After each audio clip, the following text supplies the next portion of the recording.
నమస్తే, welcome to SS9 news. ముందుగా headlines. ఆర్థిక శాఖపై శ్వేతపత్రం విడుదల చేసిన సీఎం చంద్రబాబు 2014 నుంచి 19 మధ్య పెట్టుబడులకి చిరునామాగా ఆంధ్రప్రదేశ్ను నిలిపామని వెల్లడి. వైకాపా అధికారంలోకి వచ్చాక ఆదాయం తగ్గి అప్పులు పెరిగాయని విమర్శ. కూటమి ప్రభుత్వంపై విరుచుకుపడిన మాజీ సీఎం జగన్. సీఎం చంద్రబాబు అంటేనే వంచన, తప్పుడు ప్రచారమని అభివర్ణన. శ్రీ గౌతమ్ విద్యా సంస్థల ఆధ్వర్యంలో కార్గిల్ విజయ్ దివస్ ర్యాలీ పాల్గొన్న బీజేపీ నేతలు. ఆనాటి అమరవీరుల స్ఫూర్తి ప్రస్తుత యువతరం తెలుసుకోవాల్సిన ఆవశ్యకత ఉందని విద్యార్థులకి వివరణ. ఆషాఢం సందర్భంగా దుర్గగుడికి పోటెత్తిన భక్తులకి ఎటువంటి ఇబ్బందులు లేకుండా అన్ని ఏర్పాట్లు పూర్తి చేసిన ఆలయ అధికారులు. 2014 నుంచి 19 మధ్య పెట్టుబడులకి చిరునామాగా ఆంధ్రప్రదేశ్ ను నిలిపామని సీఎం చంద్రబాబు తెలిపారు. పెద్ద ఎత్తున పెట్టుబడుల్ని ఆకర్షించామని 16 లక్షల కోట్లకు MOUలు కుదుర్చుకున్నామని చెప్పారు. 5 లక్షల కోట్లతో పరిశ్రమల ఏర్పాటుకు పనులు ప్రారంభమయ్యాయని తెలిపారు. వైకాపా అధికారంలోకి వచ్చాక ఆదాయం తగ్గి అప్పులు పెరిగాయని చెప్పారు. ఏపీ సీఎం చంద్రబాబు నేడు అసెంబ్లీలో ఆర్థిక శాఖపై శ్వేతపత్రం విడుదల చేశారు. ఈ సందర్భంగా శ్వేతపత్రంలోని అంశాలను ఆయన సభకు వివరించారు. నాడు విభజన సమయంలో ఏపీకి పన్నుల రూపేణా అందిన ఆదాయం 46% అని వెల్లడించారు. అదే సమయంలో 58% జనాభా ఉండి అక్కడి నుంచి సమస్య ప్రారంభమయ్యాయని, ఆస్తులు హైదరాబాద్లో ఉండిపోయాయని వివరించారు. విభజన చట్టంలోని షెడ్యూల్ 9, 10లోని అంశాలు ఇప్పటికీ పరిష్కారం చేసుకోలేకపోయామని చంద్రబాబు చెప్పారు. 9.74 లక్షల కోట్ల అప్పులు చేశారని తెలిపారు. తలసరి అప్పు 1.44 లక్షలుగా ఉందని చెప్పారు. తమపై ప్రజలు పెట్టుకున్న నమ్మకాన్ని ఒమ్ము చేయబోమని చంద్రబాబు చెప్పారు. ఇక్కడ మీరు చూస్తే ఒక ఐడియా వస్తుంది. ఏ విధంగా ఒక డెట్ ట్రాప్, ఒక విషియస్ సర్కిల్ ఫైనాన్స్ లో మనం మొత్తం క్రైసిస్ లో పడ్డామో ఇది ఒక ఉదాహరణ. హై డెట్ సర్వీసింగ్ 9,74,000కి రాను వడ్డీ కూడా పెంచారు.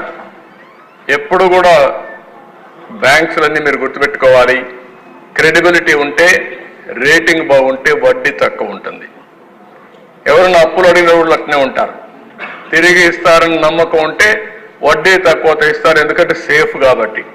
నువ్వు తిరిగి పే చేయలేవనే అనుమానం వస్తే వడ్డీ పెంచుకుంటా పోతారు. అదే ఇక్కడ జరిగింది. ఓ దగ్గర 2%, 3%, 4% హై ఇంట్రెస్ట్ రేట్లు వచ్చాయి. ఆ విధంగా మనకు అప్పులు కట్టడం, వడ్డీ కట్టడం చాలా సమస్యగా తయారవుతుంది. ఇంకొక పక్కన డిక్రీజ్ ఇన్ క్యాపిటల్ ఎక్స్పెండిచర్ తగ్గింది, బాగా ఖర్చులు తగ్గాయి. దీనివల్ల ప్రొడక్టివ్ ఎక్స్పెండిచర్ ఇన్వెస్ట్మెంట్లు పెట్టలేకపోయారు. దీంతో ఆదాయం తగ్గిపోయింది. మళ్ళా హైయర్ ట్యాక్సెస్కి వెళ్ళారు, మోర్ బారోయింగ్స్కి వెళ్ళారు. దానివల్ల మళ్ళా ఈ సైక్లింగ్ గా పెరిగింది కానీ, క్రైసిస్ పెరిగింది కానీ సమస్య పరిష్కారం కాలేదు. కూటమి ప్రభుత్వంపై ఆంధ్రప్రదేశ్ మాజీ ముఖ్యమంత్రి వైసీపీ అధినేత వైఎస్ జగన్మోహన్ రెడ్డి తీవ్ర స్థాయిలో విమర్శలు గుప్పించారు. చంద్రబాబు అంటేనే వంచన, తప్పుడు ప్రచారమని అభివర్ణించారు. అందుకే ఇప్పుడు ఓటాన్ అకౌంట్ బడ్జెట్ అంటున్నారని ధ్వజమెత్తారు. మాజీ ముఖ్యమంత్రి వైసీపీ అధినేత జగన్ నేడు తాడేపల్లిలో ప్రత్యేకంగా మీడియా సమావేశం ఏర్పాటు చేశారు. కూటమి ప్రభుత్వంపై తీవ్ర స్థాయిలో విమర్శనాస్త్రాలు సంధించారు. చంద్రబాబు అంటేనే వంచన, తప్పుడు ప్రచారమని అభివర్ణించారు. అందుకే ఇప్పుడు ఓటాన్ అకౌంట్ బడ్జెట్ అంటున్నారని ధ్వజమెత్తారు. సాధారణ బడ్జెట్ అయితే ఎన్నికల సమయంలో ఇచ్చిన మోసపూరిత హామీలన్నింటినీ చూపించాల్సి వస్తుందని, అందుకే 7 నెలలకి ఓటాన్ అకౌంట్ బడ్జెట్ ప్రవేశపెడుతున్నారని జగన్ ఆరోపించారు. చంద్రబాబు గోబెల్స్ సిద్ధాంతాన్నే నమ్ముకున్నారని, చంద్రబాబు చెప్పిందే ఎల్లో మీడియాకు వేదమని, చంద్రబాబు ఏం చెబితే అదే ఎల్లో మీడియా రాస్తుందని విమర్శించారు. రాష్ట్రం క్లిష్ట పరిస్థితుల్లో ఉందని నమ్మిస్తారని, ఆ తర్వాత తమ అజెండా అమలు చేస్తారని వ్యాఖ్యానించారు. జూన్లో మా పాలన ముగిసే సమయానికి ప్రభుత్వ అప్పు 5.18 లక్షల కోట్లుగా ఉంది. వాటికి అదనంగా రాష్ట్ర ప్రభుత్వ గ్యారంటీ రుణాలు 1.6 లక్షల కోట్లు, రాష్ట్ర ప్రభుత్వ గ్యారంటీ లేని రుణాలు 1.23 లక్షల కోట్లు ఉన్నాయి. మొత్తం మీద పూర్తి స్థాయిలో రాష్ట్ర అప్పులు చూస్తే 7.48 లక్షల కోట్లు అని జగన్ వివరించారు. కార్గిల్ యుద్ధంలో అమరులైన సైనికుల్ని స్మరించుకునేందుకు నిర్దేశించిన కార్యక్రమమే కార్గిల్ విజయ్ దివస్ అని గౌతమ్ స్కూల్ డైరెక్టర్ నల్లాన సూర్యారావు స్పష్టం చేశారు. ఆనాటి అమరవీరుల స్ఫూర్తి ప్రస్తుత యువతరం తెలుసుకోవాల్సిన ఆవశ్యకత ఉందని విద్యార్థులకు వివరించారు. శుక్రవారం కార్గిల్ విజయ్ దివస్ యొక్క ప్రాముఖ్యతను ప్రస్తుత యువతరానికి తెలియచేయాలనే సదుద్దేశంతో శ్రీ గౌతమ్ విద్యా సంస్థల అధినేత సూర్యారావు ఆధ్వర్యంలో విద్యార్థులతో ర్యాలీ నిర్వహించారు. స్కూల్ 10th క్లాస్ క్యాంపస్ నుంచి చిట్టినగర్ మీదుగా కొత్తపేట, చిట్టినగర్ క్యాంపస్ వరకు ఈ ర్యాలీ కొనసాగింది. ఈ కార్యక్రమాన్ని ఎన్టీఆర్ జిల్లా బీజేపీ అధ్యక్షుడు అడ్డూరి శ్రీరామ్ పాల్గొని విద్యార్థుల ర్యాలీ ప్రారంభించారు. ఈ సందర్భంగా ఆయన మాట్లాడారు. కార్గిల్ యుద్ధంలో అమరులైన వీర జవాన్లను స్మరించుకుంటూ విద్యార్థులతో దేశవ్యాప్తంగా కార్గిల్ విజయ్ దివస్ కార్యక్రమాలు జరుగుతున్నాయని తెలిపారు. అందులో భాగంగా శ్రీ గౌతమ్ స్కూల్ విద్యార్థులు కార్గిల్ విజయ్ దివస్ ర్యాలీ చేయడం స్వాగతించదగ్గ విషయమని తెలియజేశారు. ఆనాడు పాకిస్తాన్ దొంగదెబ్బతీసి భారతదేశంలో ఉన్నటువంటి కాశ్మీర్లోని చియాచిన్ చేజిక్కించుకోవాలనే కుతంత్రాలను పన్నిన నేపథ్యంలో భారత సైనికులు 60 రోజుల పాటు పోరాడి దాదాపు 562 మంది బలిదానం చేసి దేశ సరిహద్దులను కాపాడినటువంటి చరిత్రను భావి భారత పౌరులు తెలుసుకోవాల్సిన అవసరం ఉందని తెలిపారు. స్కూల్ డైరెక్టర్ సూర్యారావు మాట్లాడుతూ ఆనాటి ప్రధానమంత్రి అటల్ బిహారీ వాజ్పేయి తీసుకున్నటువంటి సాహస నిర్ణయం వలన మన దేశం చియాచిన్ భాగాన్ని కాపాడుకున్నామని చెప్పారు. పోరాడి బలిదానమైన అనేక మంది సైనికుల స్ఫూర్తిని భావితరాలకి తెలియజేసి మరింత దేశభక్తిని పెంపొందించాలని తెలిపారు. ఈ కార్యక్రమంలో బీజేపీ రాష్ట్ర ఓబీసీ నాయకులు బలివాడ శివకుమార్ పట్నాయక్, భోగవల్లి శ్రీధర్, బీజేపీ జిల్లా కోశాధికారి అవ్వారు బుల్లబ్బాయ్, శ్రీ గౌతమ్ స్కూల్ విద్యార్థులు, ఉపాధ్యాయులు పాల్గొన్నారు. కార్గిల్ యుద్ధం జరిగి ఆ యొక్క యుద్ధంలోని విజయం సాధించిన సందర్భంలో 25 సంవత్సరాలు పూర్తి చేసుకున్న సందర్భంగా దేశవ్యాప్తంగా కూడా భావి తరాల్లో స్ఫూర్తిని నింపేందుకు, దేశభక్తిని నింపేందుకు, అదేవిధంగా ఆనాటి కార్గిల్ యుద్ధం గురించి విద్యార్థులకు తెలియజేసే కార్యక్రమంలో భాగంగా ఈరోజు దేశవ్యాప్తం జరుగుతూ ఉంది. అందులో భాగంగా ఈరోజు Chittinagar Gautam public school principal గారు అయినటువంటి చైర్మన్ అయినటువంటి గౌతమ్ ఎవరైతే సూర్యారావు గారు ఆధ్వర్యంలో ఈరోజు స్కూల్ 10th క్లాస్ విద్యార్థులతో కార్గిల్ విజయ్ దివస్ ర్యాలీని చేపట్టడం జరుగుతూ ఉంది. ముఖ్యంగా 1999లో పాకిస్తాన్ అక్రమంగా భారతదేశంలో చొరబడి సియాచిన్ని, కాశ్మీర్ని చేజెక్కించుకుందాం అనేటువంటి ఒక కుట్రపూరిత వాతావరణంలోనే ఆ రోజు భారతదేశం మీద దాడి చేయడం, ఆనాడు ప్రధానిగా ఉన్నటువంటి అటల్ బిహారీ వాజ్పేయి గారు దాన్ని తిప్పికొట్టే భాగంగా 60 రోజుల పాటు యుద్ధం చేసి ఈ దేశం నుంచి కుట్రపూరితంగా భారతదేశంలో చొరపడాలనేటువంటి పాకిస్తాన్ సైనికులు ఎవరైతే ఉన్నారో వాళ్ళందరినీ కూడా తరిమి కొట్టిన చరిత్ర ఆనాడు జరిగింది. ఆనాడు ఈ యొక్క పురస్కరించుకొని విద్యార్థులతో ర్యాలీ చేపట్టడం జరిగింది. దీని యొక్క ముఖ్య ఉద్దేశం అంటే నేటి బాలురే రేపటి భావి భారత పౌరులు. నేటి బాలురే రేపు దేశాన్ని రక్షించాలన్నా, వాళ్ళలో ధైర్యాన్ని నెలకొల్పాలన్న ఉద్దేశంతో పిల్లలతో ఈరోజు ఈ కార్యక్రమానికి ముఖ్య అతిథి ఇచ్చేసినటువంటి ఎన్టీఆర్ జిల్లా బీజేపీ అధ్యక్షులు శ్రీరామ్ గారికి, అలాగే బుల్లబ్బయ్య గారికి, పట్నాయక్ గారికి, శ్రీధర్ గారికి ఈరోజు వాళ్ళు రావడం చాలా సంతోషకర విషయం. వాళ్ళ ఆధ్వర్యంలో ఈ యొక్క కార్యక్రమాలు చేపట్టడం నాకు చాలా సంతోషం. ఎందుకంటే -డిగ్రీల్లో చాలామంది సియాచిన్ కానీ అలాగే లడాక్ కానీ ఆ ప్రాంతాల్లో యుద్ధం చేసి పాకిస్తాన్ ఉగ్రవాదులతో కానీ సైన్యంతో కానీ యుద్ధం చేసి దేశాన్ని రక్షించడం జరిగింది. దీనిలో చాలామంది 1600 అడుగులు వాళ్ళ యొక్క ఆహార పదార్థాలు కానీ అట్లాగే యుద్ధ సామాగ్రి కానీ తీసుకెళ్తూ వాళ్ళతో వీరోచితంగా పోయినటువంటి ఎంతోమంది మహానుభావులు మనం వాళ్ళకి ఎప్పుడు కూడా రుణపడి ఉంటాము. అట్లాగే వాళ్ళ త్యాగాలు కూడా మనం ఎటువంటి రుణం తీర్చుకోలేము. అటువంటి సందర్భంలో భారతదేశాన్ని రక్షించినటువంటి మహానుభావులు, త్యాగమూర్తులు, పుణ్యపురుషులు, అట్లాగే ఈ దేశాన్ని రక్షించి మనల్ని సురక్షితులుగా సుఖంగా ఇక్కడ ఉండడానికి కాపాడుతున్న మహానుభావులు మనం ఎంతో వాళ్ళ త్యాగ. ఆషాఢ మాసం సందర్భంగా శ్రీ దుర్గా మల్లేశ్వర స్వామి వాళ్ళ దేవస్థానం నందు అమ్మవారి స్వామివారి దర్శనార్థం భక్తులు తండోపతండాలుగా విచ్చేస్తున్నారు. అమ్మవారికి పవిత్ర సార సమర్పించేందుకు విచ్చేసే భక్తులు రద్దీ దృశ్య భక్తులకు ఎటువంటి అసౌకర్యం కలగకుండా ఆలయ అధికారులు ఏర్పాట్లు పర్యవేక్షిస్తున్నారు. నిత్య ఆర్జిత సేవలైన శ్రీ స్వామివారి అభిషేకం, శ్రీ అమ్మవారి ఖడ్గమాలార్చన, లక్ష కుంకుమార్చన, శ్రీ చక్రన వావరణార్చన, చండీ హోమం, శాంతి కళ్యాణం మరియు ఇతర సేవల యందు విశేషంగా పాల్గొన్నారు.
దేశ ప్రజలను మోసగించిన కేంద్ర బడ్జెట్ ను వ్యతిరేకించాలని, అమరావతి నిర్మాణానికి అప్పు కాకుండా 15,000 కోట్లు గ్రాంట్ గా ఇవ్వాలని సిపిఎం డిమాండ్ చేసింది. విభజన హామీల అమలుకి నిధులు కేటాయించాలని, ఏపీకి ప్రత్యేక హోదా ప్రకటించాలని కోరింది.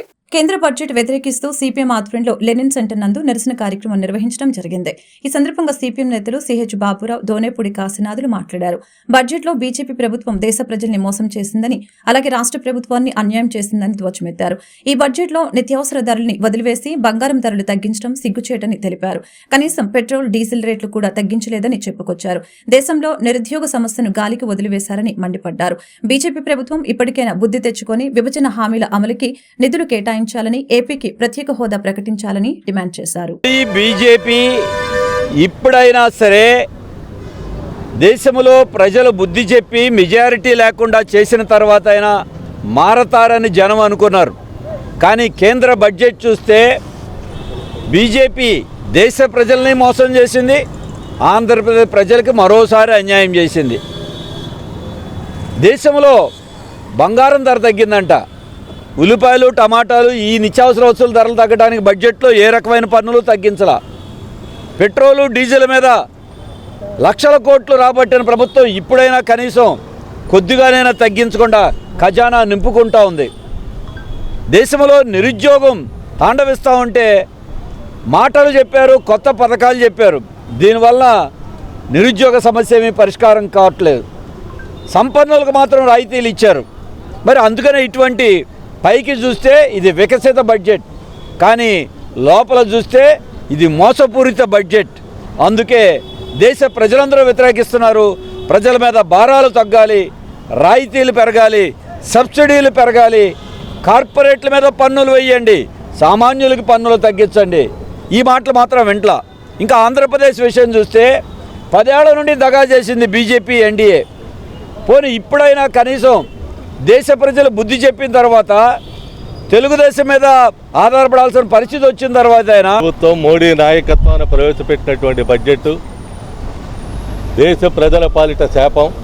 దేశ ప్రజలకి నెత్తిన చటకోపం పెట్టేటువంటి పద్ధతుల్లో ఉన్నది తప్ప ఇంకోటి కాదు. ఇది ఒక రకంగా దివాళా కోరు బడ్జెట్. ఇది కార్పొరేట్లకి రాయితీలు, పేదల మీద, మధ్యతరగతి ప్రజానీకం మీద భారాలు, ఇవి మోడీ ప్రభుత్వం పెట్టినటువంటి బడ్జెట్లో సారాంశం.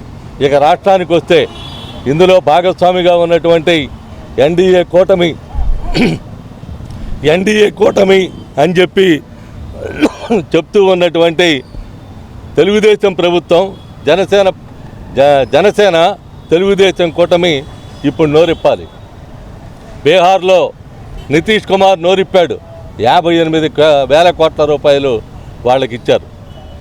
నోరిప్పినందుకు మీరు కూడా నోరిప్పండి. మీరు నోరిప్పకపోతే 1,50,000 కోట్లు లేదా 10 లక్షల కోట్లు అప్పైపోయిందని చెప్పనని పేపర్లో రోజు ప్రకటించడం కాదు. రాష్ట్రంలో ఉన్నటువంటి ప్రజల అవసరాల రీత్యా గతంలో అప్పుల గురించి కాదు. గతంలో వైఎస్ఆర్ కాంగ్రెస్ పార్టీ అధికారంలోకి వచ్చిన తర్వాత అన్ని వర్గాల ప్రజలను తీవ్ర ఇబ్బందులకి గురి చేశారని విజయవాడ తూర్పు నియోజకవర్గం ఎమ్మెల్యే గద్దె రామ్మోహన్ ఆగ్రహం వ్యక్తం చేశారు. ఇప్పుడు అధికారంలోకి వచ్చాక ప్రజాప్రభుత్వం అన్ని వర్గాలకు అండగా ఉంటుందని హామీ ఇచ్చారు. విజయవాడ తూర్పు నియోజకవర్గంలోని 5వ డివిజన్ అరుల్ నగర్ 7వ పోలీస్ స్టేషన్ పక్కన రోడ్డు కొండ ప్రాంత వాసులు మంచినీటి సమస్యలపై స్థానిక శాసనసభ్యులు గద్దె రామ్మోహన్ పర్యటించారు. ఈ సందర్భంగా ఆయన మాట్లాడారు. గతంలో అధికారంలో ఉన్న వైఎస్ఆర్ కాంగ్రెస్ పార్టీ ఈ ప్రాంతానికి నిధుల్ని వినియోగించకుండా ప్రజల్ని తీవ్ర ఇబ్బందులకి గురి చేసిందని మండిపడ్డారు.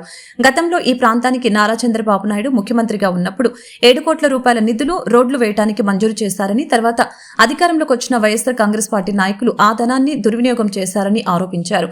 ఈ ప్రాంతంలో ఉన్న మరొక సమస్య మంచినీటి సమస్య అని చెప్పారు.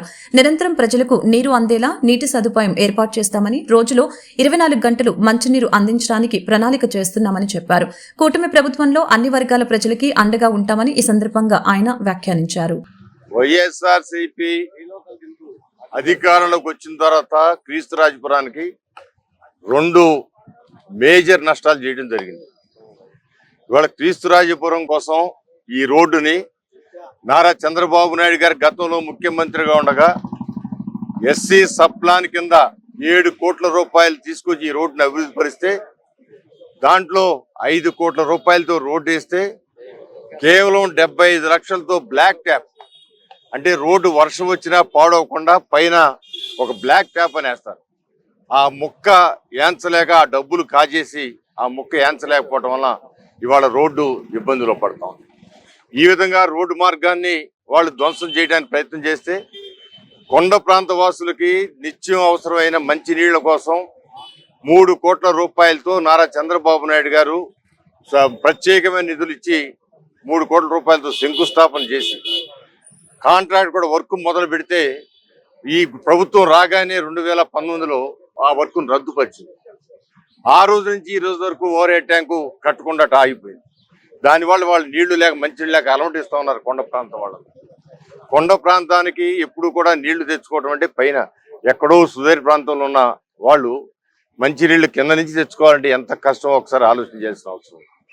అంటే మంచినీళ్లు కల్పించే దాన్ని కూడా ప్రభుత్వం రాగానే ఇది చంద్రబాబు గారు శాంక్షన్ చేశాడు కాబట్టి నేను రద్దుపరుస్తున్నానే తప్ప ఎంతమంది పేద ప్రజలు మంచినీళ్ళ కోసం అల్లాడిపోతా ఉన్నారో తెలుస్తాం. అందువల్ల ఈసారి మేము తక్షణమే ఆ యొక్క ఓవర్ హెడ్ ట్యాంక్ శాంక్షన్ చేయించడం, దాని పనులు కూడా తొందరలోనే ప్రారంభిస్తామని తెలియజేస్తున్నాను. మా యొక్క ముఖ్య ఉద్దేశం కొండ ప్రాంతం అంతా కూడా మంచినీళ్లు వీలైతే ఈ కొండ ప్రాంతంలో ఉన్నటువంటి మంచినీటి సమస్య ప్రజలందరూ ఏ విధంగా ఇబ్బందులు పడుతున్నారో ప్రత్యక్షంగా అనేక మార్లు చూసి వాటిని సరిచేసి పేద ప్రజల దాహార్తిని తీర్చినటువంటి మా అందరి ప్రీతమ నాయకులు తూర్పు నియోజకవర్గ శాసనసభ్యులు శ్రీ గద్దె రామ్మోహన్ గారు వేయించేసి ఈ ప్రాంతంలో గత ప్రభుత్వం చేసినటువంటి దుర్మార్గంగా వాటర్ ట్యాంక్ని శాంక్షన్ అయిన దాన్ని క్యాన్సిల్ చేసి మరి ఈ ప్రాంతంలో మంచినీళ్ళకి ప్రజలందరూ ఇబ్బందులు పడే విధంగా ప్రజలకి మేలు ఏ విధంగా జరగడానికి కూడా ఇష్టపడిన ఈ యొక్క వైసీపీ ప్రభుత్వం యొక్క దమనకాండ, పేద ప్రజల పక్షాన వారు చేసినటువంటి దుర్మార్గమైన క్రియలు, వీటన్నిటిని కూడా అనేక సార్లు ఎదుర్కొని పేద ప్రజలకు వాటర్ ట్యాంకుల ద్వారా కానీ అదేవిధంగా ఏ విధంగా సమస్యలు ఉన్నా కూడా అండగా ఉండే నాయకులు శ్రీ గద్దె రామ్మోహన్ గారు ఈ ప్రాంతానికి విచ్చేసి ఈ రోజున ప్రజలందరి యొక్క విజ్ఞాపనలను ఆలకించి దాని ప్రకారం మంచినీటి మీద సత్వరమైన చర్యలు తీసుకోవాల్సిందిగా అధికారులను ఆదేశించడం, అదేవిధంగా కొండ ప్రాంతంలో ఉన్నటువంటి అనేకమైన రోడ్లు కుంగిబాటు, వాటిలో రోడ్లలో వచ్చిన మరమ్మతుల విషయంలో కూడా అధికారులతో వారిని ప్రత్యేకమైన శ్రద్ధతో వాటిని కూడా పరిష్కరించవలసిందిగా సూచించినందుకు గాను తెలుగుదేశం పార్టీ 5వ డివిజన్ తరఫున వారికి ప్రత్యేకమైన కృతజ్ఞత. కళాశాల విద్యార్థుల్ని ఒక పార్టీ నిర్వహించే కార్యక్రమంలో పాల్గొనేలా చేయడం, పార్టీ కార్యక్రమాలకు సహకరించడం హేయమైన చర్యగా నగర సిపిఐ కార్యదర్శి జి కోటేశ్వరరావు అభివర్ణించారు. బీజేపీ యువమోర్చా ఆధ్వర్యంలో జరిగిన కార్గిల్ దివస్ కార్యక్రమంలో కేబిఎన్ కళాశాల విద్యార్థుల్ని పాల్గొనేలా చేయడం ఒక రాజకీయ పార్టీకి వత్తాసు పలికినట్లేనని స్పష్టం చేశారు. భారతీయ జనతా పార్టీ నిర్వహించిన కార్గిల్ దివస్ కార్యక్రమంలో కళాశాల విద్యార్థుల్ని ఏ ప్రాతిపదికన పాల్గొనేలా చేస్తారని కేబిఎన్ కళాశాల యాజమాన్యాన్ని, అధ్యాపకుల్ని, ప్రిన్సిపల్ను జి కోటేశ్వరరావు ప్రశ్నించారు. ఈ విషయమై దాసరి భవన్లో మీడియాతో మాట్లాడారు. ఈ సందర్భంగా వారు మీడియాతో మాట్లాడుతూ విద్యార్థుల్ని పార్టీ కార్యక్రమాలలో పాల్గొనేలా చేయడం ఒక పార్టీకి మద్దతు ఇచ్చినట్లే అవుతుందని, విద్యార్థులకి ఒక పార్టీ పట్ల ఆకర్షితులయ్యే విధంగా చేయటమే అవుతుందని తెలిపారు. కళాశాల తమ విద్యార్థులతో కార్గిల్ అమరవీరుల సైనికులకి మద్దతుగా కార్యక్రమం చేయటం తాను ఆహ్వానిస్తామని, కానీ ఒక పార్టీ చేస్తున్న కార్యక్రమంలో విద్యార్థుల్ని పాల్గొనేలా సహకరించడం సరైన విధానం కాదని తెలిపారు. ఈ విషయంపై కాలేజీ యాజమాన్యం, ప్రిన్సిపల్, అధ్యాపకులు సమాధానం చెప్పాలని డిమాండ్ చేశారు. విద్యార్థుల్లో కార్గిల్ యుద్ధం యొక్క స్ఫూర్తిని నింపేదానికి అందరూ ఆహ్వానించదగింది. నిన్న కేబిఎన్ కాలేజీ పాత బస్తీలోని భవనారాయణ కాలేజీలో భారతీయ జనతా పార్టీ వారు కార్గిల్ విజయ్ దివాస్ పేరుతోటి నిర్వహించేటటువంటి ర్యాలీని అధికారం మరి కాలేజీ యాజమాన్యం, అధ్యాపకులు, భారతీయ జనతా పార్టీ నిర్వహించేటటువంటి ర్యాలీలో ఏ రకంగా పాల్గొనేటట్లు చేస్తారు విద్యార్థులని అని చెప్పి కాలేజీ ప్రిన్సిపాల్ గారిని అలాగే యాజమాన్యాన్ని ప్రశ్నిస్తూ ఉన్నాం. మా పిల్లల్ని భారతీయ జనతా పార్టీ నిర్వహించేటటువంటి కార్యక్రమాల్లో పాల్గొనేటట్లుగా చేసేటటువంటి హక్కు మీకు ఎవరిచ్చారు? విద్యార్థి సంఘాలు, కాలేజీలో విద్యార్థి సంఘాలు ఉండి విద్యార్థి సంఘాలుగా కార్యక్రమం చేస్తే దాన్ని ఎవరు కూడా ఆక్షేపించాం, అందరూ కూడా ఆహ్వానిస్తాం. జవాన్ల యొక్క పోరాట స్ఫూర్తిని అందరూ కూడా అభినందించాల్సిందే. ఆ రకంగా దాన్ని కార్యక్రమం చేయొచ్చు. కాలేజీ విద్యార్థులతోటి కాలేజీ యాజమాన్యం, ప్రిన్సిపాల్ గారు కార్యక్రమం నిర్వహిస్తే అభినందనీయమే. కానీ భారతీయ జనతా పార్టీ నిర్వహించేటటువంటి సంయుక్తంగా కేబిఎన్ కాలేజీ అలాగే భారతీయ జనతా పార్టీ భారతీయ యువమోర్చా సంయుక్తంగా జిల్లా వ్యాప్తంగా ప్రజా సమస్యల పరిష్కారం కోసం సిపిఐ నిరంతరం పోరాటం చేస్తుందని సిపిఎం ఎన్టీఆర్ జిల్లా కార్యదర్శి దోనేపూడి శంకర్ ప్రకటించారు. ఏకొండూరు, గంపలగూడెం మండలాల్లో కిడ్నీ బాధితుల సమస్యల్ని పరిష్కరించాలని, కొండపల్లి పారిశ్రామిక ప్రాంతంలో పారిశ్రామిక కాలుష్యం నుంచి ప్రజల ఆరోగ్యాన్ని కాపాడాలని కోరుతూ సిపిఐ ప్రజా ఆరోగ్య పరిరక్షణ పాదయాత్ర ఆగస్టు 21, 22, 23వ తేదీలలో సిపిఐ ఎన్టీఆర్ జిల్లా సమితి ఆధ్వర్యంలో ఏకొండూరు నుంచి విజయవాడ కలెక్టర్ కార్యాలయం వరకు పాదయాత్ర నిర్వహిస్తున్నట్లు శంకర్ తెలిపారు. శుక్రవారం విజయవాడ హనుమాన్పేట దాసరి భవన్లో మీడియా సమావేశంలో జిల్లా కార్యవర్గ మరియు విస్తృత కౌన్సిల్ సమావేశాల సందర్భంగా రానున్న రోజుల్లో జిల్లా వ్యాప్తంగా ప్రజా సమస్యలపై పోరాటం చేయనున్నట్లు సిపిఐ ఎన్టీఆర్ జిల్లా కార్యదర్శి దోనేపూడి శంకర్ తెలిపారు. ఈ సందర్భంగా ఆయన మాట్లాడారు. ఏకొండూరు, గంపలగూడెం ప్రాంతాలు మరో ఉద్యానంలో తయారయ్యే పరిస్థితి ఏర్పడిందని, కిడ్నీ బాధితులకి న్యాయం చేయాలని, కిడ్నీ సమస్య పరిష్కరించాలని ఇప్పటికే సిపిఐ ఆధ్వర్యంలో అనేక పోరాటాలు నిర్వహించామని తెలిపారు. కిడ్నీ బాధితులకి న్యాయం చేయాలని, కిడ్నీ సమస్యలకి శాశ్వత పరిష్కారం చూపాలని కోరుతూ కొండపల్లి పారిశ్రామిక ప్రాంతంలో రోజురోజుకి పెరుగుతున్న పారిశ్రామిక కాలుష్యం, పరిసర ప్రాంతాలలో ప్రజలు రోజురోజుకి ఆరోగ్య పాలవుతున్న నేపథ్యంలో ప్రజా ఆరోగ్యాన్ని కాపాడాలని సిపిఐ ఎన్టీఆర్ జిల్లా సమితి ఆధ్వర్యంలో ప్రజా ఆరోగ్య పరిరక్షణ పాదయాత్రను నిర్వహించినట్లు తెలిపారు. ఆగస్టు 21న ఏకొండూరులో ప్రారంభమయ్యే ప్రజా ఆరోగ్య పరిరక్షణ పాదయాత్ర ఏకొండూరు, గంపలగూడెం మండలాలతో పాటుగా మైలవరం, కొండపల్లి, ఇబ్రహీంపట్నం మీదుగా విజయవాడ కలెక్టరేట్ వరకు చేరుతుందని, విజయవాడ నగరంలో ముగింపు సభ నిర్వహించడం జరుగుతుందని తెలిపారు. జిల్లాలో ఇటీవల కాలంలో వరుస వెంబడి ప్రమాదాలు జరుగుతున్న ఫ్యాక్టరీల యాజమాన్యం, రాష్ట్ర ప్రభుత్వ అధికారుల నిర్లక్ష్యం, కార్మికుల ప్రాణాలను బలిగొంటున్నటువంటి పరిస్థితి మనం చూస్తున్నాం. రేపు దొనబండ, పరిటాల, కేతనకొండ, కిలేశపురం కారీల్లో నిర్వహణ ఏ విధంగా జరుగుతుందనే అంశంపైన రేపు సిపిఐ బృందం, ఎన్టీఆర్ జిల్లా సిపిఐ బృందం రేపు ఉదయం 11 గంటలకు దొనబండ క్వారీని పరిశీలించడం జరుగుతుంది. 3 ఛత్తీస్గఢ్ చెందినటువంటి కార్మికులు చనిపోయిన సంగతి పత్రికా మిత్రులకు విదితమే, ప్రజలందరికీ కూడా తెలిసింది. భద్రతా చర్యలు లోపించటం, 50 క్వారీలు అనధికారికంగా తవ్వకాలు, 90 క్వారీలకు మాత్రమే పర్మిషన్ ఉంది. కాబట్టి ప్రభుత్వ యంత్రాంగం మామూలు మత్తులో జోగుతూ 50 అనధికారిక క్వారీ తవ్వకాలు సాగుతున్నా కూడా నిర్లక్ష్య వైఖరి అవలంబిస్తున్న వైఖరిని ప్రజల దృష్టికి తీసుకువస్తున్నాం.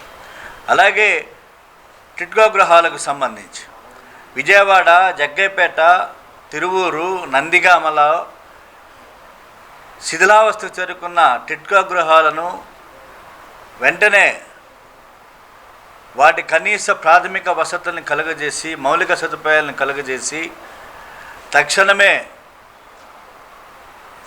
లబ్ధిదారులకు కేటాయించాలని చెప్పేసి ఈ రోజున సిపిఐగా ఎన్టీఆర్ జిల్లాలో ఆందోళన కార్యక్రమానికి శ్రీకారం చుడుతున్నటువంటి పరిస్థితి. ఫ్రైడే డ్రైడే కార్యక్రమంలో భాగంగా కమిషనర్ ధ్యానచంద్ర ఆదేశాల మేరకు 64వ డివిజన్ కె రవికుమార్ ఆధ్వర్యంలో డెంగ్యూ పట్ల అప్రమత్తంగా ఉండాలని అవగాహన కార్యక్రమాన్ని నిర్వహించడం జరిగింది.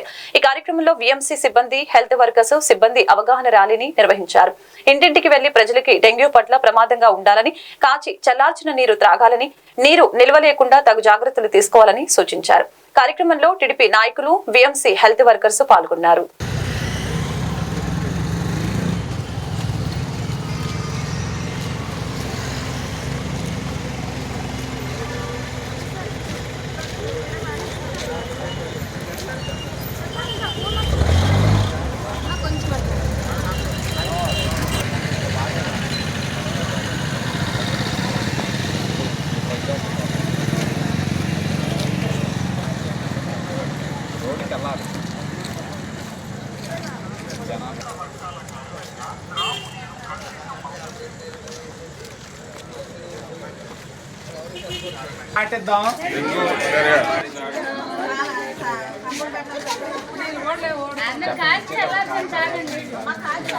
మామూలు నీళ్ళు లేవు ఉండాలి.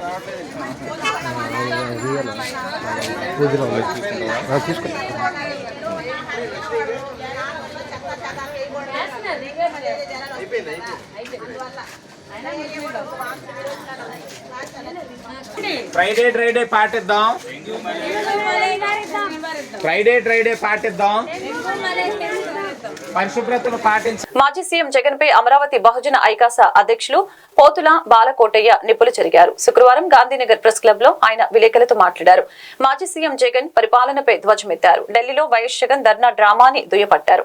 5 ఏళ్ల వైకాపా పాలనలో శాంతి భద్రతలు క్షీణించాయని, అప్పుడు లేని శాంతి భద్రతలు ఇప్పుడు గుర్తొచ్చాయా అని ప్రశ్నించారు. అయిన తర్వాత చేద్దాం.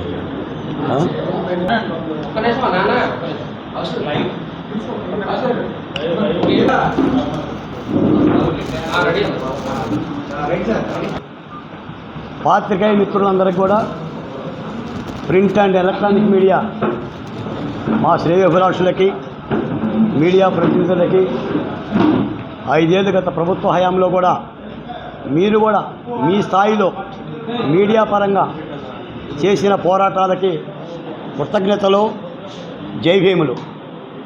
మిత్రులారా, మనతో పాటే ఆంధ్రప్రదేశ్ మాజీ ముఖ్యమంత్రి వైఎస్ జగన్మోహన్ రెడ్డి గారు కూడా ఇదే సమయానికి మీడియా మిత్రులతో ప్రెస్ కాన్ఫరెన్స్ నిర్వహిస్తున్నారు. అయితే జగన్మోహన్ రెడ్డి గారి ప్రెస్ కాన్ఫరెన్స్కి మీడియా వాళ్ళందరికీ అనుమతి లేదు. కెమెరాలు రాకూడదని చెప్పాడు. కెమెరాలు పట్టుకున్న విలేకరులు కూడా ప్రవేశం లేదని నిషేధం విధించారు. అంతా కేవలం ప్రింట్ మీడియా వాళ్ళనే ఆహ్వానిస్తున్నారంట. మరి వైఎస్ జగన్మోహన్ రెడ్డి గారి ప్రెస్ మీట్ పెడుతున్నారని తెలిసి నేను పెడుతున్నాను, పోనీ నేను పెడుతున్నానన్న సంగతి బాలకోట ప్రెస్ మీట్ పెడుతున్నాడు. ఈ రాష్ట్రంలో గత 5 ఏళ్ల పరిపాలన గురించి మాట్లాడతాడేమని చెప్పి ఆయన పెడుతున్నాడో నాకు తెలియదు. కానీ యాదృచ్ఛికమో కల్పితో తెలియదు. కులాంతర వివాహం చేసుకున్న తమకు వధువు తల్లిదండ్రుల నుంచి బెదిరింపులు ఎదురవుతున్నాయని పంచకల్ల ధనుంజయ కుమార్ వాపోయారు. అంతేకాకుండా కిడ్నాప్ కేసు పెట్టి పలు రకాలుగా ఇబ్బందులకి గురి చేస్తున్నారని పేర్కొన్నారు. అధికారులు తక్షణమే స్పందించి తమకు రక్షణ కల్పించాలని కోరారు. కులాంతర వివాహం చేసుకున్న తమకు ఇరువైపులా పెద్దల నుంచి రక్షణ కల్పించాలని నవదంపతులు చిట్టూరి చైతన్య, పంచకల్ల ధనుంజయ కుమార్లు కోరారు. గాంధీనగర్ ప్రెస్ క్లబ్ లో ఏర్పాటు చేసిన విలేకరుల సమావేశంలో వారు మాట్లాడారు. గత 4 సంవత్సరాలుగా ప్రేమించుకున్న తాము ఈ ఏడాది మార్చి 1వ తేదీన కనకదుర్గమ్మ గుడిలో హిందూ సాంప్రదాయంలో కులాంతర వివాహం చేసుకున్నామని తెలిపారు. వివాహానంతరం పటమట పోలీస్ స్టేషన్లో రక్షణ కల్పించాలని కోరగా ఇరువైపులా తల్లిదండ్రుల్ని పిలిపించి లిఖితపూర్వక హామీలతో తమను పంపించి వేశారని చెప్పారు. తదుపరి కొన్ని రోజుల తర్వాత పెళ్లి కూతురు చైతన్య తల్లిదండ్రులు ఇరు కుటుంబాల పెద్దలు చర్చించి వివాహం చేస్తామని చెప్పి పెళ్లి కుమారుడు ధనుంజయను వారి ఇంటికి పిలిపించి తీవ్రంగా కొట్టడంతో పాటు చంపుతామని దిక్కున్న చోట చెప్పుకోని బెదిరించారని తెలిపారు. ఈ క్రమంలో ఈ నెల 19వ తేదీన తామిద్దరం ఏలూరు వెళ్లి సోషల్ మ్యారేజ్ చేసుకుని సంతోషంగా జీవిస్తున్నట్లు, ఈ క్రమంలో తమ కూతురు కనిపించడం లేదని ధనుంజయ తల్లిదండ్రులపై కిడ్నాప్ కేసు పెట్టి పలు రకాలుగా ఇబ్బందులకి గురి చేస్తున్నారని పేర్కొన్నారు. అధికారులు తక్షణమే స్పందించి తమకు రక్షణ కల్పించాలని నవదంపతులు చిట్టూరి చైతన్య పంచకల్ల ధనుంజయ్ కుమార్ కోరారు. పేరు చైతన్య, మాది కంకిపాడు. మా నాన్నగారి పేరు చుట్టూరి వెంకటేశ్వరరావు, మా అమ్మ చుట్టూరి బాలకోటేశ్వరమ్మ. నేను పంచకర్ల ధనంజయ్ కుమార్ని ప్రేమించాను. మా ఇంట్లో తెలిసిన కాడి నుంచి మా ఇద్దరిని కొడుతున్నారు. అయితే మేమిద్దరం మార్చ్ 1 పెళ్లి చేసుకున్నాం. పెళ్లి చేసుకుని పడమటి పోలీస్ స్టేషన్కి వెళ్తే మా వాళ్ళు మళ్ళీ పెళ్లి చేస్తామని చెప్పి నన్ను ఇంటికి తీసుకెళ్లారు. ఇంటికి తీసుకెళ్ళి పెళ్లి గురించి మాట్లాడి నా దగ్గర నుంచి ఫోన్ లాగేసుకుని మేము పెళ్లి చేయము, ఎందుకు చేయాలి అని మా వైపు రివర్స్ తిరిగారు. దాంతో మేము మళ్ళీ పెళ్లి చేసుకుందామని చెప్పి నేను ఇంట్లోంచి బయటకు వచ్చేసాను. బయటకు వచ్చి నేను రిజిస్టర్ మ్యారేజ్ చేసుకున్నాను.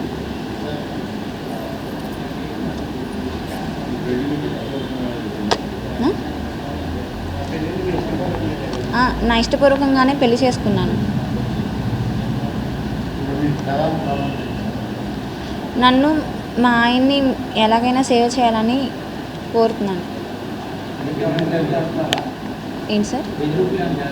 అవును సార్, కంకిపాడు పోలీస్ స్టేషన్కి వెళ్ళినా పడమటి పోలీస్ స్టేషన్కి వెళ్ళినా మాకు న్యాయం జరగట్లేదు. అందుకే నేను మీడియా మిత్రుల్ని నా బాధ చెప్పుకుందామని మీ దాకా వచ్చాను. మా పేరెంట్స్ ధనంజయ్ కుమార్ పంచకర్ల. నేను రామలింగేశ్వర నగర్లో ఉంటాను. నాకు చిట్టూరు చైతన్య పరిచయం అయ్యి 4 సంవత్సరాలు అయ్యింది. మేమిద్దరం ప్రేమించుకున్నాము. వాళ్ళ ఇంట్లో కూడా తెలుసు. కొన్ని రోజులు మాతో బాగానే ఉన్నారు. మేమే పెళ్లి చేస్తామని చెప్పి నాతో అన్నారు. సరే అని చెప్పి మేము కూడా బాగానే ఉన్నాము. తర్వాత ఏమైందంటే తనని కొట్టడం అలాంటి చేయడం మూలంగా మేము దుర్గుడికి వెళ్ళి పెళ్లి చేసుకున్నాము. పెళ్లి చేసుకున్న వెంటనే మేము పడమటి పోలీసుకి వెళ్తే ఆ రోజు వెళ్ళాము స్టేషన్కి. వాళ్ళు రాలేదు ఎవరు. సరే 3 రోజుల తర్వాత వాళ్ళు వచ్చి మాతో మాట్లాడి మా పేరెంట్స్తో మాట్లాడి మేము చేస్తామని చెప్పి తను తీసుకెళ్ళారు తన ఇంటికి. సరే అని మేము కూడా నమ్మి స్టేషన్లో కాగితాలు రాయించుకుని పంపించాము. పంపించిన తర్వాత ఒక వారం తర్వాత బాగానే మాట్లాడారు. అక్కడ నుంచి నాకు ఫోన్ ఎలాంటి కాంటాక్ట్ లేకుండా చేశారు. దాంతో నేను అడగగా వాళ్ళ ఇంటికి రమ్మని మాట్లాడదామని చెప్పి అన్నారు. నేను వెళ్ళగా వాళ్ళ అమ్మ, వాళ్ళ నాన్న, వాళ్ళ అన్నయ్య సంజయ్ ముగ్గురు నా పైన దాడి చేసి నన్ను కొట్టారు, వాళ్ళ మావయ్యతో సహా. ఇంకోసారి పెళ్లి గిల్లు అంటే నేను చంపేస్తాను అని నాతో బెదిరించారు. నన్ను బెదిరించడంతో ఇంకోసారి నేను మా వాళ్ళు చెప్పాను. దాంతో వాళ్ళు భయపడిపోయి ఇంకా చైతన్య కొన్ని రోజుల తర్వాత నాతో వచ్చేసిన తర్వాత మేము ఏలూరులో రిజిస్టర్ మ్యారేజ్ చేసుకున్నాము.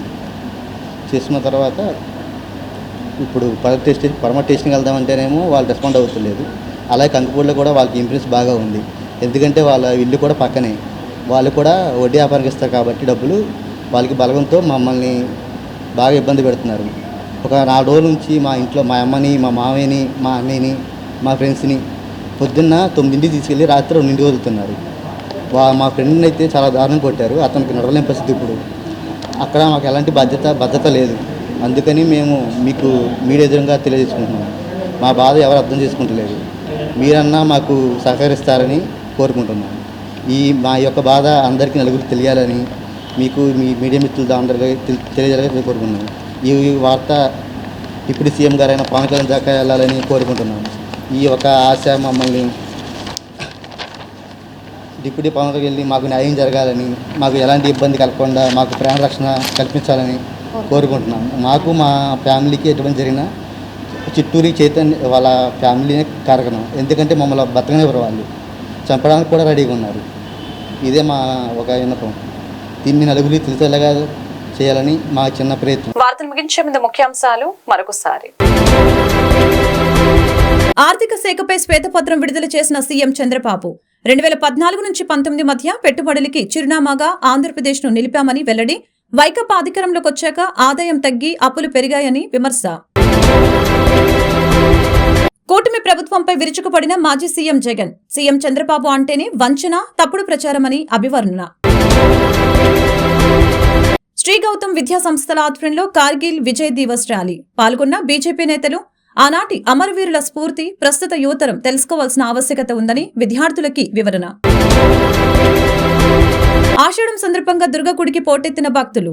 భక్తులకి ఎటువంటి ఇబ్బందులు లేకుండా అన్ని ఏర్పాట్లు పూర్తి చేసిన ఆలయ అధికారులు. ఈ వార్తలు ఇంతటితో సమాప్తం. మరొక బులెటిన్ మళ్ళీ కలుద్దాం. నమస్కారం.